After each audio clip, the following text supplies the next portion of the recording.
Okay, so now we're going to look at percentage change in terms of profit and loss. And this is one of the key ways that we use this. We want to see if we've made money or if we've lost money and get a kind of rough estimate of what our margin is.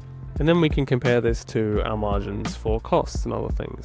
So let's get started. Percentage change is just going to be for profit and loss is going to be exactly the same. It's just going to be the change divided by the actual number. But we just need to determine firstly whether we are making money or whether we are losing money. So for our first one A, our percentage change, well, let's work out whether we're making or we're losing money. We bought it 120 and then our business sold it to someone else for 156. So we're actually making a profit. Alright, when we are selling higher than we are buying, we're making a profit. So it's just going to be determined now by the change divided by the initial value. So the change is going to be 156 minus 120, and then we're going to divide it by what we started with, or where we started our buy. So our buy was going to be $120. Right, once we solve this, so 156 minus 120 is going to be 36 divided by 120.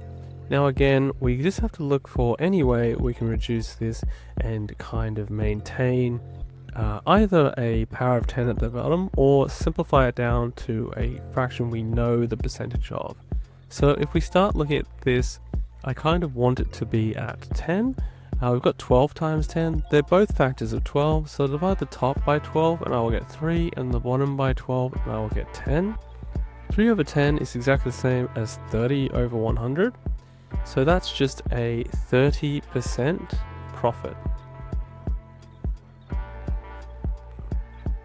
If I look at B, I've bought it 250, I've sold it 200. So I've made a loss because I've sold for less than I bought whatever I bought for, and now I have to cop a $50 loss. So 250 minus 200 divided by the initial price that we bought it for is going to be equal to 50 over 250.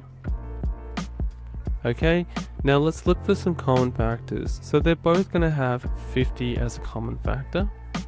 So if I divide the bottom, but again, we're looking to maintain that denominator of a power of 10. So look at the denominator. It's going to be 25 times 10. If I divide the bottom by 25, I'll get 10.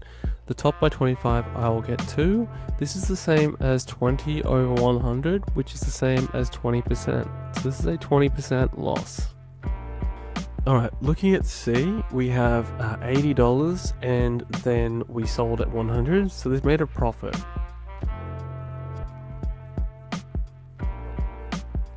$100 minus 80 over our initial price that we bought it for, which was 80, which is going to be equal to 20 divided by 80. Again, we can simplify this. Just remember what values we're looking for at the denominator. So it's not going to be divisible by 8, so I can essentially just divide it into a quarter. If I divide the top by 20, I will get 1, and the bottom by 20 I will get 4, and because I know that a quarter is the same as 25%, then I can just say that this is a 25% profit. Alright, that's why it's important to kind of know those fractions, those key ones where you can easily determine what that's going to be as a percentage. You can obviously also multiply 4 by 25 and 1 by 25 to turn this into 25 over 100. But it's easier to know that a quarter is equal to 25%. Alright, for D, we bought at 90 and we sold at 81. So we made a loss. So the change is going to be 90 minus 81 all over 90, which is the same as 9 over 90. And if I divide both by 9, 9 divided by 9 is 1, 90 divided by 9 is 10. 1 over 10 is the same as 10 over 100, which is the same as 10% loss. Okay, and you can do this again using your calculator as well.